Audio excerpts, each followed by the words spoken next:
Hey, good evening, everybody. This is VJ Epps with Epps Financial Literacy.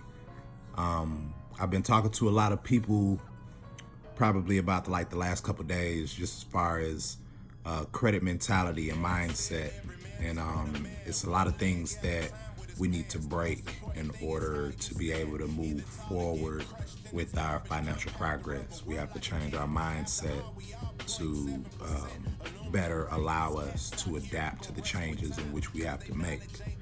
I was talking with a close friend of mine, and I told him about this book here. It's called The Color of Money: Black Banks and the Racial Wealth Gap. I haven't finished reading all of it, but as far as where I'm at right now, MRSA definitely illustrated the differences and the difficulties within society, as far as the have and the have-nots when it comes down to Black society and what they classify as a white social class. You have to understand that this society was intentionally set against the African American parties right after the Civil War, holding us only to be able to work in fields that were really grunt work, such as, once again, the cotton cropping, which we all said, hey, ain't nobody about to touch no crops. That's like a no-no. But we had to go back and we had to till the land. We had to, till the crops, etc. It really woke me up, and it let me know that even though as a Black man, I felt that I was moving in a certain direction, I'm really just still on this same wheel. So now that I understand that I'm on that wheel, I have to look for that way to break free from it. And I hope that you all can break yourself free of that generational wheel or that generational gap that we all find ourselves against. For those of you that are very new to financial literacy and don't really have a full understanding, a lot of words might not necessarily be for you. I know I like words, I like pictures, etc. If you do, this visual reference guide, the infographic personal finance book, this book right here is a real dope read.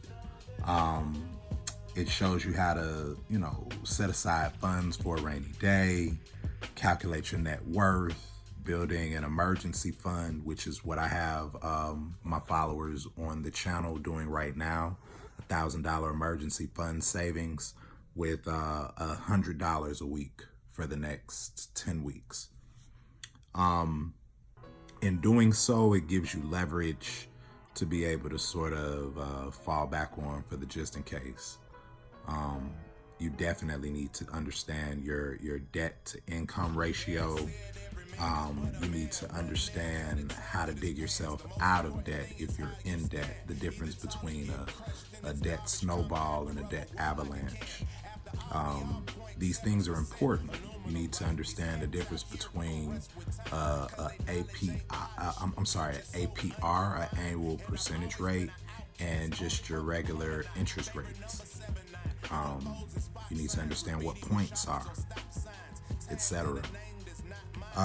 If you are already sort of versed with savings and financial lingo, and you're looking more so for ways to work on your budget and cutting costs, Pogue's Basic Money Guide by David Pogue. This is a real good read. As far as what they show in here, they show you hella different ways to save throughout the year, from your cable bill to buying gift cards online, ways to cut costs by not spending money and staying home with family and enjoying yourselves with family, etc. My last book that I have here is for those that really want to understand the right way to write a dispute letter, the process of going and finding out where to get your credit report. If you find anything that's fraud, the people that you need to get in contact with to save yourself the hassle. Resources such as credit monitoring. Tons of information. My whole point in making this video is to tell you that wherever you are right now in life, with your finances, and even just your level in life, don't give up. If you're at the top, you're not. Keep going, you know? For those of us that are getting ourselves together, it's not an impossibility. It's very possible to get yourself together. I was just telling someone that your credit health and your financial health is just like anything else. It's better to know where you're at so that you can work on it rather than not know it all and die from the difficulties. So again, my name is BJ Epps. This is Epps Financial Literacy, and I hope to be able to help you all through my learning, through my leading, and through our innovations. Thank you. Oh yeah, also be sure to like, comment, subscribe, hit the notification bell down below, leave a comment. What I'd like to see in my comments is tell me things that your parents shared with you for your financial growth throughout the years. Comment down below. Let's see what some of the better comments are. Thank you.